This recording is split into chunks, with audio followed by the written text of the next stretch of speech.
With so much drama in the LBC, it's kinda hard being Snoop Dogg Double G, but I somehow, someway keep coming. I'm Jake. I'm Tom. And we are VIMTV, Velocities in Music, the best kept secret in music reviews. Today, continuing our quest through major 90s releases, or like late 80s, 90s, early 2000s releases. We're just doing a lot of albums that, you know, just kind of made a big impact on music of all genres and, you know, may or may not be known to everyone, really. Today we're going to do Snoop Dogg's Doggystyle, his debut album. Everyone knows who Snoop Dogg is. It's hard. Or now he's Snoop Lion, right? Yeah, whatever. Actually, his website is snooplion.com. Really? So I think it's like he's officially trying to make it happen, but Wikipedia still says Snoop Dogg, so that's all we care about. Yeah, who cares? You know, when Prince changed his name to a symbol, he was still Prince to everyone. God, am I right? Yeah. Okay. Tom, by the way, everyone who likes Prince, talk to Tom about Prince. Prince is his favorite. Why would you do that to me? Why would you do that to me? Tom, will you give us some background about Snoop Dogg, where he came from, how he got popular, Doggystyle? Right. Well, Doggystyle, as you mentioned, his debut album came out in, I believe, November 1993, and it was within a year because I believe The Chronic came out very late. It was like 92. I think it was like November, December 92, and I really consider them to be kind of like brother and sister albums, because both of them, you know, produced by Dr. Dre. Obviously, The Chronic was Dr. Dre's album. This is Snoop Dogg's album, but they're both very highly featured on both of them. They reference each other a lot in the lyrics. They have the same production style and sampling style.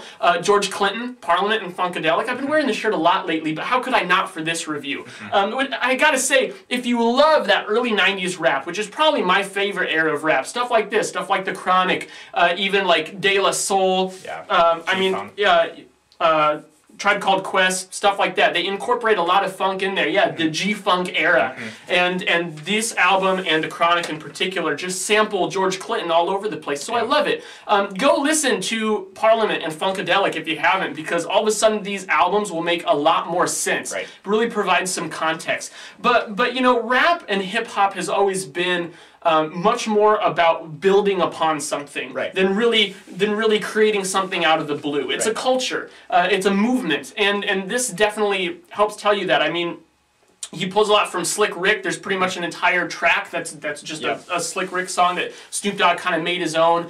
Lots of that in here. So it's all about interpretation and what Snoop Dogg does with it. And I think it's great. I do too. I think that the best part about it though is, like, I mean, so on The Chronic, you know, The Chronic featured Snoop Dogg heavily, but it wasn't his album. This he's the boss. He's the one, you know, on every single track, making, you know, all of the.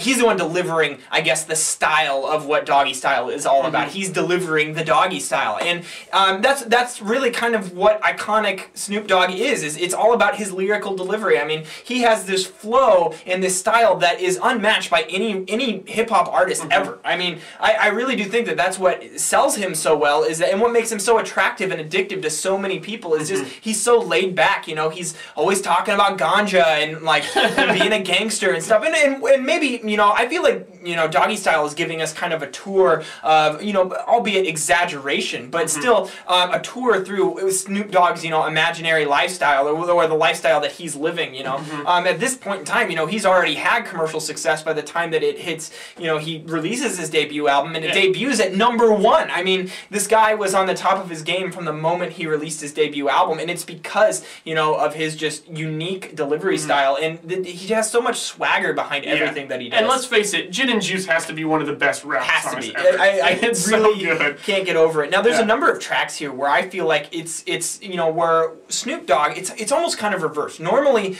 albums that are you know, good listens, that where you're enjoying the music, normally the production is the foundation, and then, you know, you have like the vocalists on top, and they're just kind of, you know, it's that combination. We're starting with the foundation of the production. Here, it's the other way around. I feel like Snoop's style and you know, his delivery, that's what, in like that whole kind of storyline that he's creating here, and the album's theme is kind of the foundation, and then Dre's production on top of it is like a whole nother element that you can get into. And really, my favorite tracks, you know, like Serial Killer, Ain't No Fun, G's and Hustlers, like those all feature like really awesome, you know, Dre beats, and I can't get over how good some of the production is on this album. It's just perfect in that regard. Yeah. I don't really even know what else to say. This is just one of those hip-hop albums you gotta listen to. Yeah, it's a seminal hip-hop album that you have to, listen to, understand to really get into, that West Coast style of hip-hop. One thing more that I do have to say, as I mentioned, this kind of being like brother-sister album with The Chronic. Well, I guess they'd both be brothers. I don't know how one of them would be a sister album. Yeah, which one would you pick to be Yeah, that doesn't make any sense. You better watch what you say, because they'll shoot you.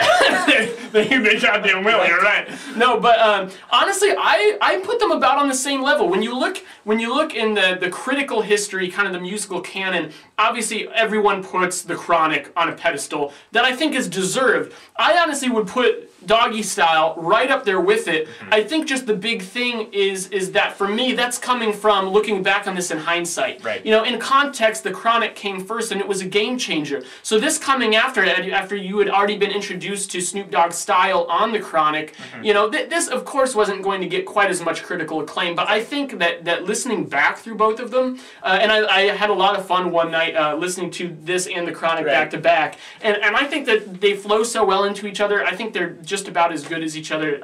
Just listen to this album if you haven't, and then go listen to some George Clinton. Tom, I'm going to give this a 90. What are you going to give it? I am going to give this a 94. Yeah. It's a very good album, very good rap album. Historically, this is 100. But, we try to remove historical context and just give, our opinions of where this is at if we were to review it today.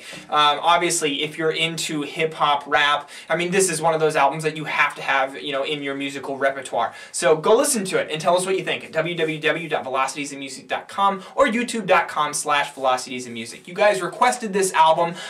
Numerous requests came in over Facebook and Twitter, so follow us on Facebook and like us on Facebook. Follow us on Twitter. I wish they just called it the same damn thing. It's so confusing. Yeah, what the hell? I'm Jake. I'm Tom. And we are VIMTV, moving music critique forward.